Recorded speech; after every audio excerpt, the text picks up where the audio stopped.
Hi everyone. Welcome to Angela Cersei's Parent and Family Cafe and Storytime Hour. So happy to be here. Hi boys and girls. I'm so glad you're here to hear two good stories that I have picked out to read to you today. Now, I don't know if you would like to step away for a few minutes while I talk to your families because I don't want you to be bored with grown-up talk. We'll make sure we call you back as soon as it's time to hear the story. Okay, I think I'll start by just telling you a little bit about myself. Very little. One thing is, I've never done Facebook Live before, so this is new to me and it's exciting. It's a little nerve-wracking. So I'm hoping it goes well for you because you're listening. You took the time to listen. And Angela, I'm hoping it goes well because I want to do a good job for you as well. But let me tell you just a little bit about me. I have been an educator for over 40 years. And so in those 40 years, I have taught grade school, I've taught preschool for a lot of years, and also preschool in a blended program.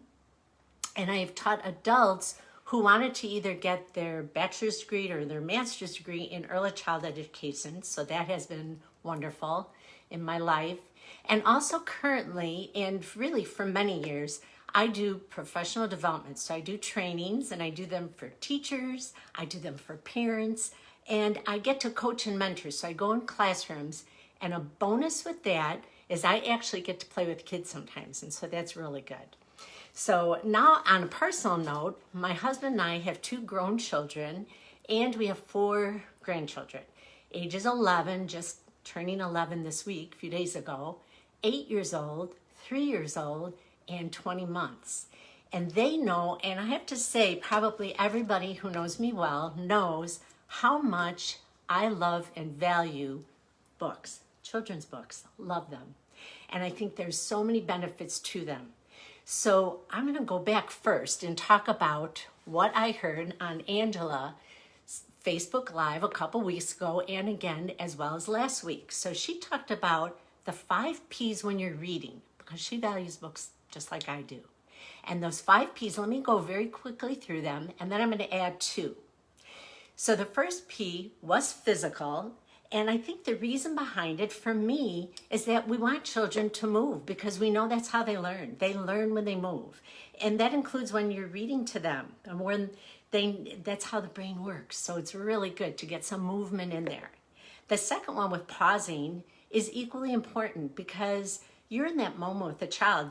When you're reading to your child, you're looking at the same thing. So pausing allows you to have an opportunity to see maybe what they're looking at, or maybe something you wonder if they're wondering, or it might be that time that you think this could be an opportunity that they might not know that word that is on the page. So pausing is good. Predicting, equally good. So predicting is important because it just helps you be in the know. Like you're involved. If you're not predicting, you're just the audience. Sometimes what happens is you're an outsider. But when you predict, when you're reading to your child, they are involved and they're putting an educated guess actually, because they're using what they know apply to what maybe they see on their page as something new to them. And they're making a prediction. What could happen? What do you think it's about? The fourth one was picking vocabulary words. And so vocabulary is huge, as we all know. And so often when you have the opportunity to look at a word that maybe they're unfamiliar with, you allow that time to maybe make a connection with another way of that they've been used to saying it. And we're giving them a new vocabulary word, just broadens their world. So not only in the book, you could use it that day, use that same word all day. Use it all week, or maybe even use it for the rest of your life. So the more words we know, it's really good. It helps us be successful readers and writers and also speakers. The last P that Angela talked about was personalize. And I'm just going to make that connection with the brain again, because when you personalize something, when you're reading with children, and they can attach it to their own experience or maybe their own feelings, something that they know. I don't understand the brain. I really don't. I think it's so complex. But I imagine that in the brain that there's wires. And when you connect something, it attaches, and you're like, ah, good. And what we want is all these attachments all the time, not ones that are not attached, just attached. Okay, so I'm gonna add two P's that I thought of that I think are very important as well. One P is picture, and I think it also could be photograph, because both of those are used in books. Pictures are used, photographs are used. It's about illustration. So in the world of children who are involved in listening to an interactive read aloud, they're not ready for chapter books where a lot of it is text. It's mostly just, it's like a equal text matched with picture. In good children's books, the illustration matches that text. So for children who are not reading yet, they're making sense of it as they're hearing the words because they are really looking at those pictures. That's the P. Another P that I want to end with is to preview or pre-read books before you introduce them to the children. And I know you don't have to do it, but it just makes it better. If you pre-read ahead of time, it's usually that's when you find that enjoyment in that book. And children can spot that for sure. They know if you like a book or not. They get it. And then also, you have pre-read it, so you kind of know when to jump in. Maybe there is a word on that third page that you think maybe your child would be unfamiliar with. Or maybe this would be a good time to ask them a question that they could just give their 2 cents, give their opinion. So I think that is it. I think we're ready for the kids. Come on back, kids. Come on back. Oh, good. So glad you're here. Now, before I start, I just want to say that Scholastic Book Club, or Scholastic Company, I should say, gave the permission for me to read the 2 books that I have chosen today because they sell them. They're Scholastic books. And so the permission is given, and Angela will be taking down these Facebook Lives at the end of June. So until then, we have permission to use these books. And so one thing, families, if you choose to chat, make a comment, put thumbs up, put anything you want, I will address it. I know part of today also is that we're going to leave enough room for some questions and some concerns you might have, maybe something that you can ask me that I could think of a resource that I have used for that very same issue that maybe you are being confronted with. So let's make sure with that. Okay. So before I show you this great book, let's do a little pretending. Are you ready? I'm going to ask you to pretend that your hand is a door. Okay, and this is a hand. And you're going to use your hand to knock on the door. So I will do this fun thing first. It's a little activity. You could do it with me or you could wait because we'll do it 2 times. You ready? Knock, knock on the door. Knock, knock on the door. I live on the 2nd floor. I go upstairs. Who do I see? Why, I see Ollie is looking at me. Ollie what? Ollie's my dog. Ollie was looking at me. He's in the room with me and you can't see him, but I can. He's looking at me. I don't know who you are looking at. Who are you looking at? I'm going to hear it though. Should we do it? Get your binoculars ready when it's time and look at someone. But let's get our door. You ready to knock? Let's do it. Knock, knock on the door. Knock, knock on the door. I live on the 2nd floor. I go upstairs and who do I see? I see Mama. I see your brother. You have a dog too. Looking at me. Oh my gosh, you did great. That was really, really good. So good. Okay, now we are ready for the book.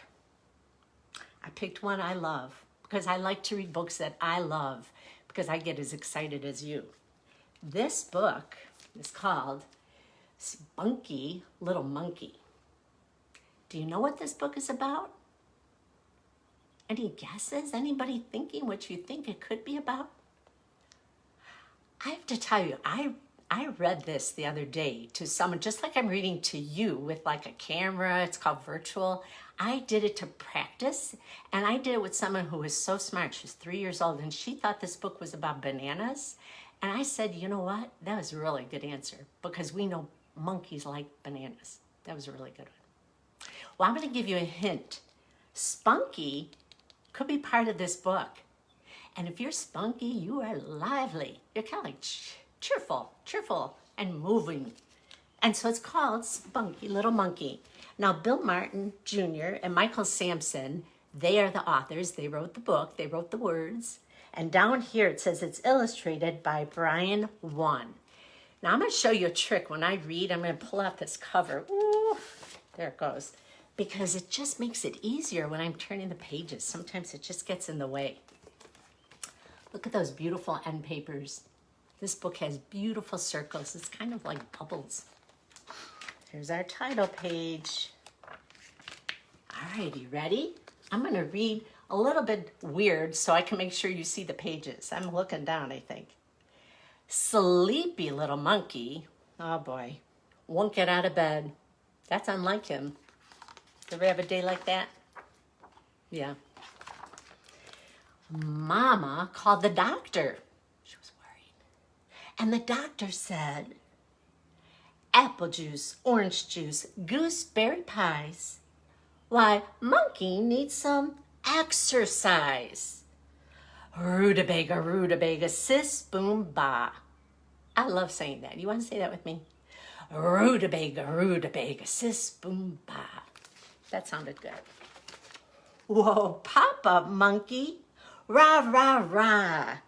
He sure doesn't look sleepy, does he? Did you ever pop up before? You could pop up right now, if you want. This is what he said. You ready? He said, first you get the rhythm of your head. Ding dong. Can you do your head like that? Ding dong. Look at that fancy head. Have you got the rhythm of your head? Of your head? Ding dong. I think it looks like it's moving. Then you get the rhythm of your hands. Clap, clap. Here he is. I think you're clapping too. Good.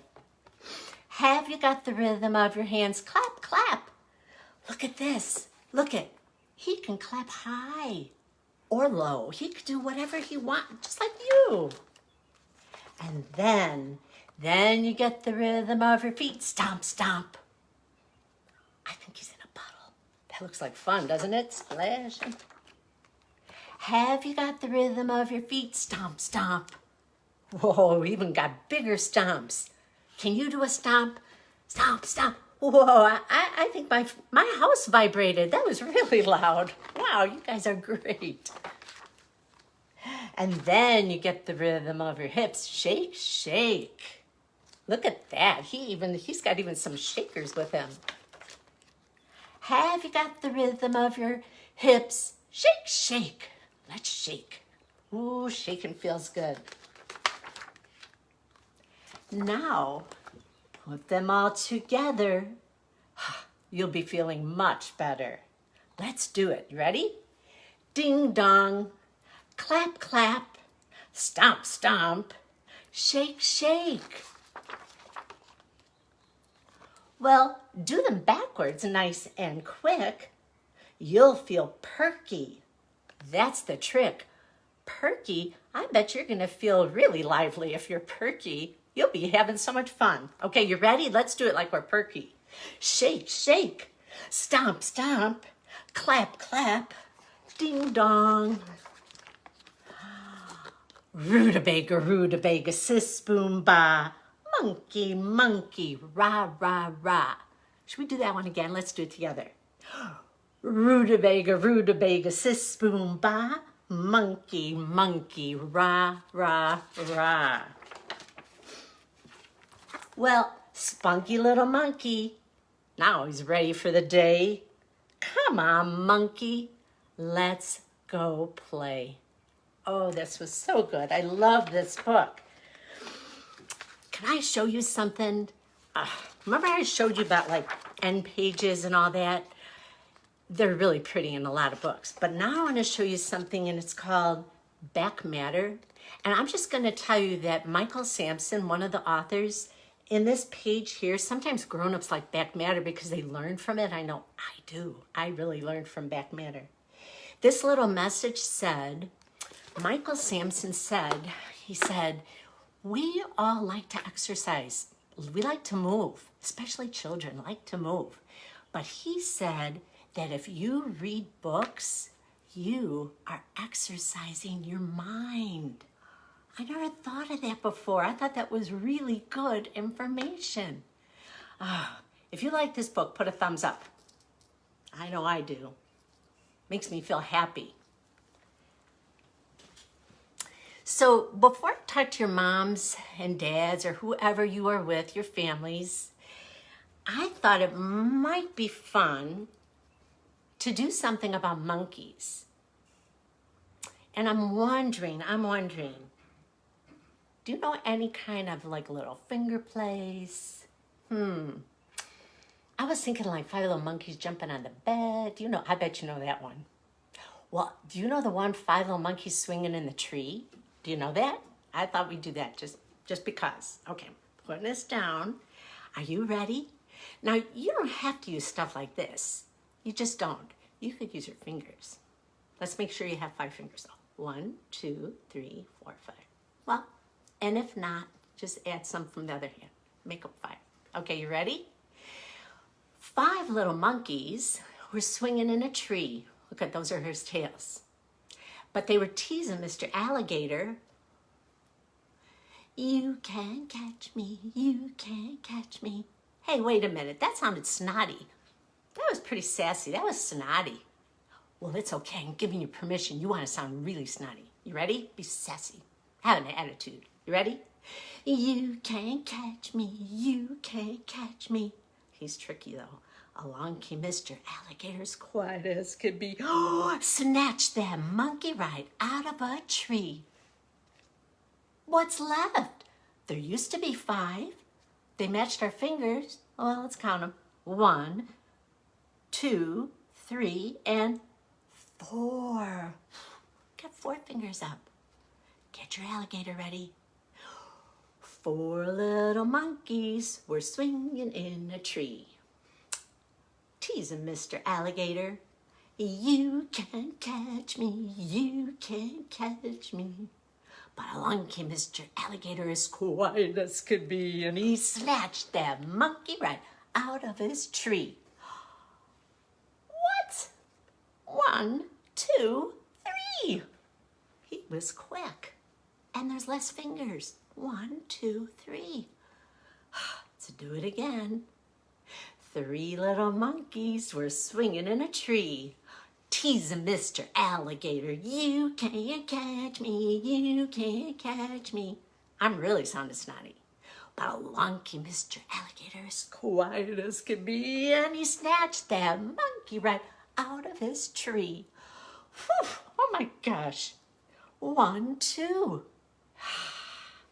You ready? Get your fingers ready. 1, 2. 2 little monkeys were swinging in the tree, teasing Mr. Alligator. You can't catch me, you can't catch me. But along came Mr. Alligator, as quiet as could be. He snatched that monkey right out of his tree. Boy, oh boy, oh boy, what is left? 1. You are right. Are you ready for this? The last one left. 1 little monkey was swinging from the tree, teasing Mr. Alligator. You can't catch me, you can't catch me. Along came Mr. Alligator, as quiet as could be. Snatched that monkey right out of a tree. What? What does this mean? What does it mean? Did you say, yes, you did. You are very smart. You said 0. That means there's none left. But now let's end this in a fun way. You ready? Miss me, now you have to kiss me. Should we blow some kisses? How about if we do 5? Are you ready for that? Let's do 5 kisses. 1, 2, 3, 4, and 5. Yes, you did a great job. Well, it's too hard, I think, to sit and listen to 2 books at one time. And you did a lot of work. You were guessing, you were moving, you were doing the monkeys, you were doing so much. I think maybe either go have a snack, go play with your toys. I'm going to talk to your moms and dads just for like a little bit. And then I promise you, I have a good book. I am going to call you back so you could hear another book. Okay, you ready? Come on. Parents, back with me. So, I think I want to share a couple of things on my own that piggybacks on all the things that Angela talks about all the time. She is such an advocate for the development of social and emotional strength and competence. We want children to be socially competent.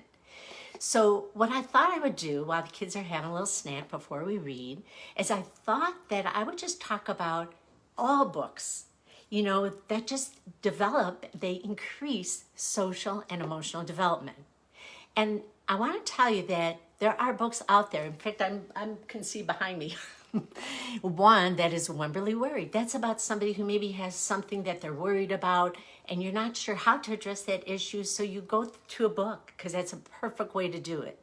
And then you talk about it. It's sort of like an indirect way sometimes of addressing some issues. So that's definitely social and emotional. Or, did you ever see those books? And it's like hands are not for hitting, noses are not for picking. They're the whole series. Those are great. And there's all kinds of books like that. But I'm just going to say in general that when you read to children, you are actually developing 3 really very important social and emotional skills. First one that I'm going to address is the whole thing about feelings, emotions and feelings. So even if I went back, I won't pull it up, but I could take any book actually. Any book, you can always relate it to the children. Like, how did that make you feel? That's one way of doing it. Or how do you think this character felt?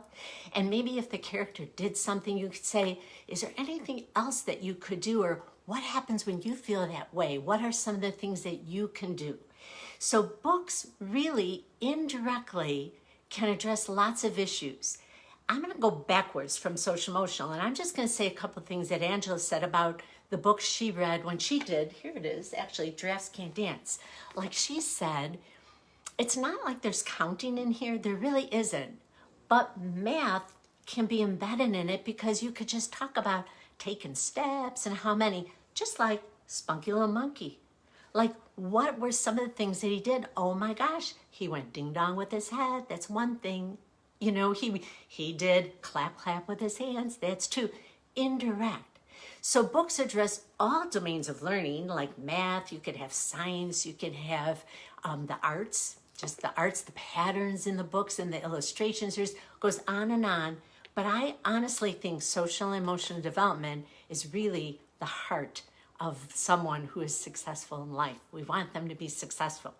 So getting opportunities to talk about emotions and feelings, huge.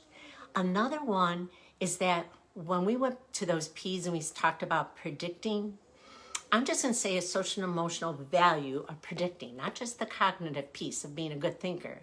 One of them also is that when you ask a child to predict, you're asking them their opinion. You are validating what they think.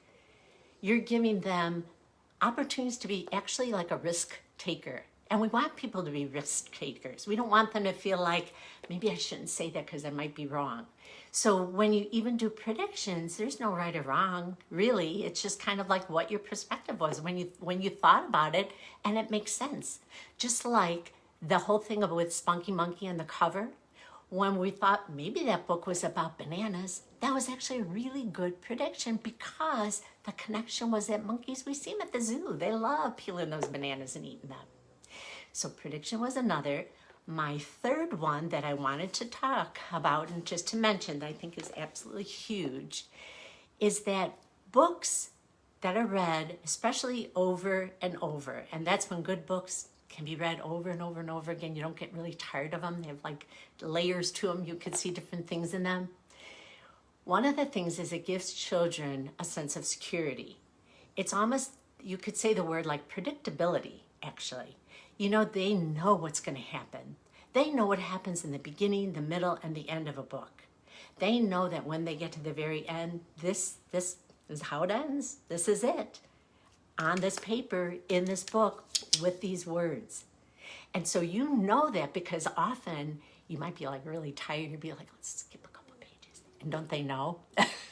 They're like, wait a minute. You know, they get wide awake right away. Wait a minute, you forgot something.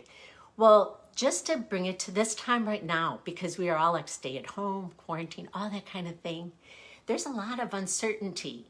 But even if that didn't happen now, let's go back to the real world all the time. There's always some changes for children.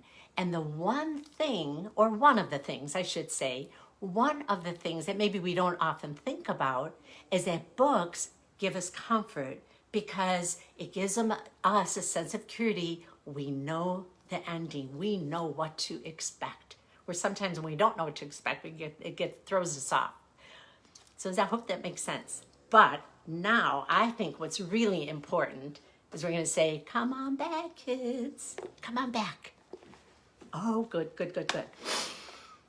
So I'm not sure what you did. I don't know if you had a snack. I don't know if you just played with your toys. What else could you maybe danced? I don't know what you were doing, but I thought of a game. So what my game was this. Okay, ready? I'm going to say something. I'm going to say, if you like, then you, okay, here's an example. If you like strawberries, put your hands on your head. I do. Do you? Okay, you ready? I'm going to do another one. If you like pizza, put your finger on your nose. Me too. Me too. Do you like pepperoni pizza? Me too. I like cheese pizza too. Oh, I like them all. If you like goldfish crackers, wiggle your fingers. Me too. I eat too many though. Big handfuls. Okay, you ready? If you like spinach, shake your hands. I do. I don't think everybody's shaking their hands, but some of you are. Good for you. Okay, one more. If you liked Spunky Little Monkey that I just read to you, then blow your trumpet. Yeah, you did it. That was my game. I picked 5 things. But I do want to tell you that you can play this game all the time. Play it as much as you want. And guess what? You can make the rules. You could decide how you want to play this game, what you like, what you do. You make up those rules. Makes it kind of fun.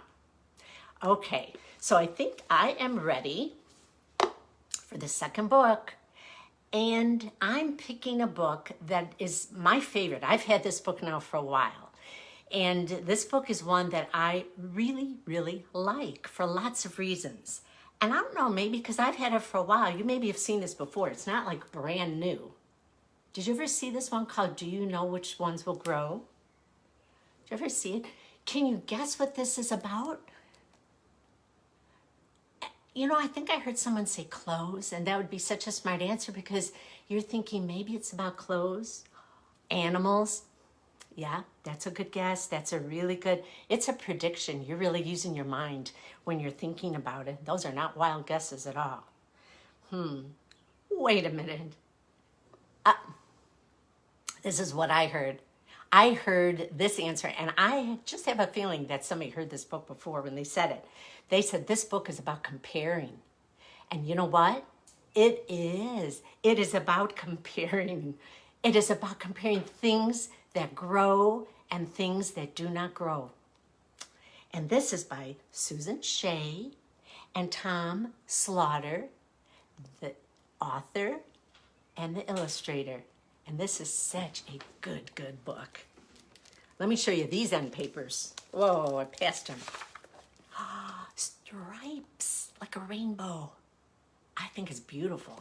I love these end papers. Some books don't have end papers, but some do. I always kind of look and see if they do or not.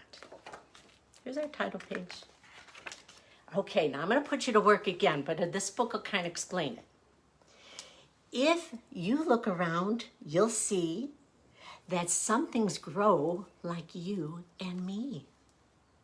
Others stay the way they're made until they crack or rust or fade. So some things grow and some things do not grow. That's what this book is about. But do you know which ones will grow?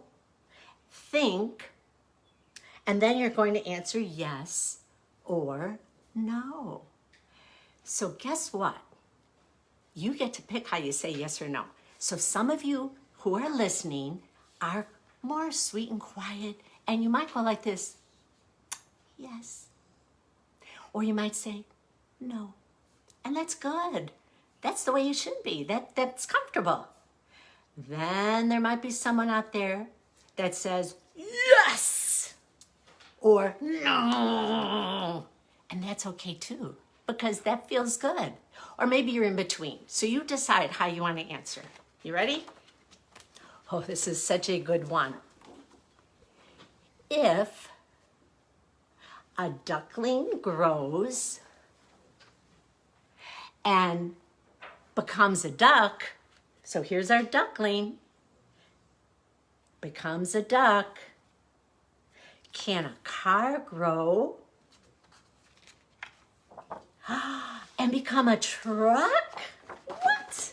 Can it? Yes or no? Now, if there was some reason that you lost the video, you just need to go sign in again. That's all. And you can come back to it. Okay, are you ready?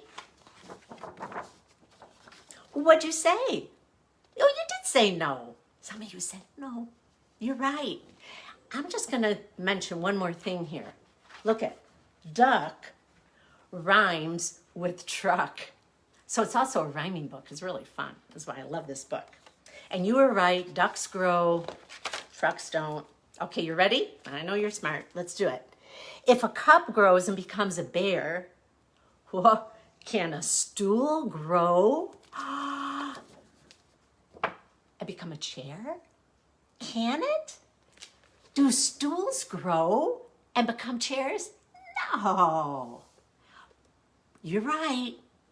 But I also heard rhyming. Bear rhymes with chair. So you're getting the hang of this. I think you're going to be shouting out some answers. Here we go. If a kitten grows and becomes a cat, can a cap, oh boy, can a cap grow and become a cap, becomes a, yes, you got it, a hat? You rhymed it. But can it? Can a cap grow into a hat? No, you're right. If a kid grows and becomes a goat, look at this kid. I called you kids. Hey, wait a minute. Oh, I just learned something. A baby goat is a kid. So if a kid grows and becomes a goat, can a sweater grow and become a coat? No way. You are so smart. No, sweaters don't grow. Can I just interrupt you and say thank you so much for the encouragement? I'm just seeing a few little comments. Thank you, thank you, thank you. I'm moving on. Sorry, kids. All right. If an owlet grows and becomes an owl, owlet is a baby owl, then can this little washcloth that you see, can this washcloth grow and become a towel? No way, no. I'm kind of loud. No. That's me. Okay. Now, let's go back over them. Yes to ducks, to bears and owls. No to trucks and chairs and towels. Yes to cats, they grow. Yes to goats, they grow. But no to hats and no to coats. You're right, they don't grow. Here we go. If a calf grows and becomes a cow, whoa, Can a shovel grow and become a, this one's really hard. I'm going to give you a hint. Pluck, pluck, pluck, pluck, pluck. Cow, pluck, pluck, pluck, pluck, plow. Look at that plow in front of the car that is maybe pushing some snow. But wait a minute. Can a shovel grow in a plow? No, you're right. Yeah, you're so smart. Can a snakelet grow and become a snake? Yes, if it does. It does. A snakelet does grow and become a snake. But now, can a cupcake grow and become a cake? Wouldn't that be magic if we had a cupcake grow in a cake? Yes or no? No, unfortunately, right? No, cupcakes don't grow. If a piglet grows and becomes a pig, ooh, here comes a good word. Can a pickup truck grow and become a pig rig? Can it? Do pickup trucks grow? No. But isn't that a great word? If you're driving down the expressway and you see one of these like trailers that are pulling this big rig, you could say there's a rig. Kind of looks like a truck, but it's separated. Wow. Okay, you ready? A new one for me. A kit. Listen to this. If a kit grows and becomes a fox, then can a watch grow and become, here we go, a clock? You know, when I read this a million times, I said to myself, if they had just put 2 clocks, it would have rhymed with fox. So luckily they do it at the end of the book. But does a clock grow? No. Here comes a joey. If a joey grows and becomes a kangaroo, why, can a baby grow and become you? Yes. Oh my gosh. That's what you used to be, right? So, yes to cows, yes to snakes, no to plows, and no to cakes. Yes to pigs, and yes to fox. Why, no to rigs, and no to clocks. Yes to a jumping kangaroo, and yes to a living, smart, wonderful, cute, blah, blah, blah, growing you. I could add a lot of descriptive adjectives with that. How about you? Yes, yes, yes. And we're ending the book because there are those stripes. What did you think of this book? Did you, well, let me ask you, did you have a favorite part of this book? Or, that's one question I was thinking, did you have a favorite part? Did you hear a word you'd never heard before? Because I know I did. I didn't hear all those words for baby animals. I learned them. I was like, wow, now I know. So I had an idea. So can I share my idea with you? Okay. I love to have a chance to just take a pen or a marker or crayon, and I like to just doodle, or I like to draw. And when I was little myself, my mommy would write the words with whatever I would say. When I was a mommy, I did that for my kids. And even as a grandma, I do that as much as I can because I love to see what they're thinking. So I was at the grocery store and I noticed that I saw a box of Rice Krispies. And I said, wow, that is one great looking box because look at all those letters on it. And I know I like Rice Krispies and I like to make, I like marshmallow treats. I like those too, Rice Krispie treats. But I looked at this box and I said, holy cow, there are so many letters, so many words. Why, my name is Marilyn and I could see 2 M's right here in summer. It's like for me, it's the M's for me. So I cut off the front of my cereal box and I cut off the back of my cereal box and then I just took some paper, I made a little book and I just took some holes, a hole puncher. And I had a pipe cleaner laying around the house, so I stuck that in there so it would hold it and it wouldn't fall apart.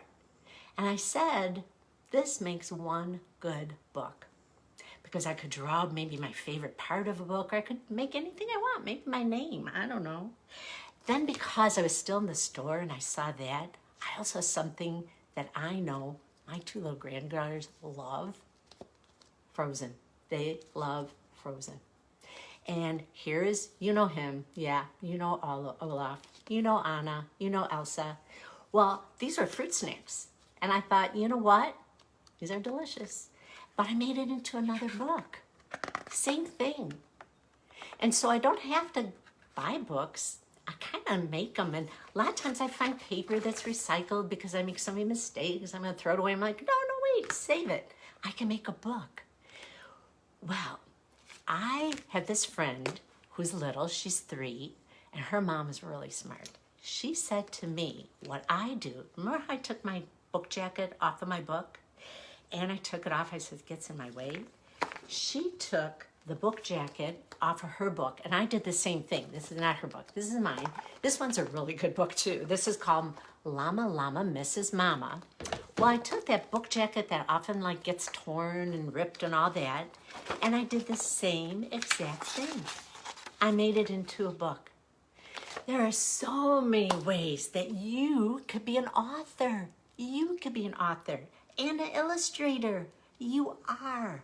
And so I hope I see you again sometime, and maybe you could share some of the things that you're doing that keep you as smart as you are. So I've really enjoyed you, boys and girls. Now wait, I'm going to say, don't go away, families, just yet. Thank you so much, boys and girls, for being such a good audience and listening to my stories. I loved being with you. I'm gonna blow you a kiss. There you go. Now, families, were there any questions that I missed that maybe? Is there anything that you're wondering about? Because I think we are winding down. I'm absolutely hoping that you enjoyed hearing 2 stories that are 2 of my favorite. Although I have to say, if you came to me every day, I might have 2 different ones because that's how good children's books are. And so what you can do, if you don't have questions for me today, totally fine. But what you could always do is you go to the Simple Solutions site where this family and parent cafe is. Ooh, seen some, oh, thank you, some good encouragement. Thank you so much. But I want you to know that I learned, you're never too old to learn. Like if you want to have testimony, anybody, here I am, never too old to learn. I always go to Anna's sites and I look for articles. I look for anything that might help me get smarter or answer my questions. So I thank you all. Thank you for the kind words. And I've had a blast. I'll tell you, I learned something new. I think it went through. I'm hoping. And I had so much fun. Thank you. Bye. Thanks.